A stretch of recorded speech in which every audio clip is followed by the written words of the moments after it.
किसी भी सभ्य पुरुष को, धर्मनिष्ठ पुरुष को घर में नारी का अपमान नहीं करना चाहिए। जिस घर में बहू बेटियों को प्रताड़ित किया जाता है, वे अत्यंत दुखी होकर के रुदन करती हैं। महाराज जी, पुराणों में लिखा है देवता उस घर की पूजा स्वीकार नहीं करते, पितृगण उस घर का श्राद्ध स्वीकार नहीं करते, लक्ष्मी जी उस घर को छोड़कर चली जाती हैं, उस घर में कलह का, दरिद्रता का निवास हो जाता है। इसलिए यत्र नार्यस्तु पूज्यन्ते रमन्ते तत्र देवताः, ये श्री मनु जी महाराज का वाक्य है। नारियों का तिरस्कार नहीं करना चाहिए किसी भी स्थिति में।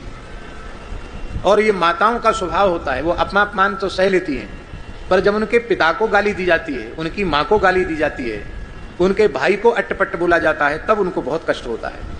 क्योंकि जिन माता पिता भाई ने हमको इतना प्यार दिया और हमको रोते रोते विदा किया, और आज उनके लिए हमको सुनना पड़ रहा है।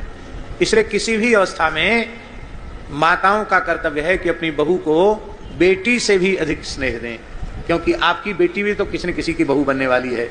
आप बेटी से ज्यादा स्नेह अपनी बहू को देंगे तो आपकी बेटी भी जहां जाएगी उसको आपकी बहू से ज्यादा सम्मान मिलेगा।